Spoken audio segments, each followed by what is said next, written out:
ലോകം മുഴുവൻ റബീഇന്റെ പൊൻവെളിച്ചം വീശുമ്പോൾ ആ പൊൻവെളിച്ചത്തിന്റെ കാരണക്കാരനായ പ്രവാചകരെ അസ്സലാത്തു വസ്സലാമു അലൈക യാ സയ്യിദി യാ റസൂലല്ലാഹ്.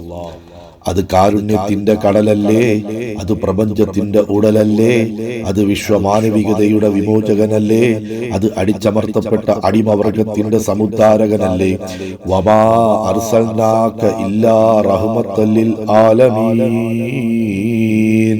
അത് ലോകത്തിന് മുഴുവൻ കരുണയല്ലേ? അത് ലോകത്തിന് മുഴുവൻ റഹ്മത്തല്ലേ? അത് ശത്രുവിനും കാരുണ്യമാണ്, അത് മിത്രത്തിനും കാരുണ്യമാണ്.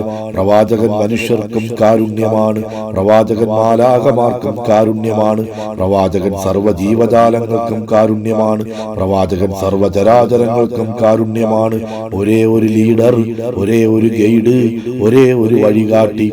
അത് മദീനയുടെ നിലാവാണ്, അത് മക്കയുടെ നിലാവൊളിയാണ്, അത് ലോകത്തിന്റെ കാരുണ്യമാണ്, അത് ഭൂമിയുടെ ക്ഷമയാണ്, അത് ആകാശത്തിന്റെ വിശാലതയാണ്, അത് ആമിന ബീവിയുടെ കൺമണിയാണ്, അത് അബ്ദുല്ലായുടെ പൊന്മണിയാണ്, അത് ഖദീജ ബീവിയുടെ പ്രിയപ്പെട്ട ഭർത്താവാണ്, അത് ഫാത്തിമ ബീവിയുടെ പ്രിയപ്പെട്ട പിതാവാണ്, അത് ഹസൈൻ ഹുസൈനാരുടെ പ്രിയപ്പെട്ട പിതാമഹനാണ്, സെയ്ദിന്റെ പ്രിയപ്പെട്ട യജമാനനാണ്, ബിലാലിന്റെ പ്രിയപ്പെട്ട കാവലാളാണ്, ലോകത്തിന്റെ മുഴുവൻ അധ്യാപകനാണ്, പ്രപഞ്ചത്തിന്റെ അഭ്യുദയകാംക്ഷിയാണ്, മാനവകുലത്തിന്റെ കുലഗുരുവാണ്, ഏറ്റവും വലിയ വിമോചകനാണ്, ഏറ്റവും വലിയ വിപ്ലവകാരിയാണ്, ഏറ്റവും വലിയ രാജപാത മനുഷ്യ സമുദായത്തിന് കാട്ടിക്കൊടുത്തവരാണ്, പാവികളുടെ രക്ഷകനാണ്, പാവപ്പെട്ടവന്റെ കാവൽക്കാരനാണ്, സ്ത്രീവർഗത്തിന്റെ വിമോചകനാണ്, തൊഴിലാളി വർഗത്തിന്റെ ഉദ്ധാന നായകനാണ്, പ്രപഞ്ചത്തിന്റെ അനുഗ്രഹമാണ്, പൂക്കളുടെ സുഗന്ധമാണ്, മുല്ലപ്പൂവിന്റെ മണമാണ്,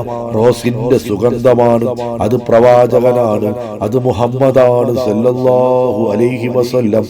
അസ്സലാത്തു വസ്സലാമു അലൈക യാ സയ്യിദി യാ റസൂലല്ലാഹ്. എല്ലാ പ്രിയപ്പെട്ടവർക്കും ഹൃദയത്തിൽ ചേർത്ത് വെച്ച് 1000 നബിദിന ആശംസകൾ.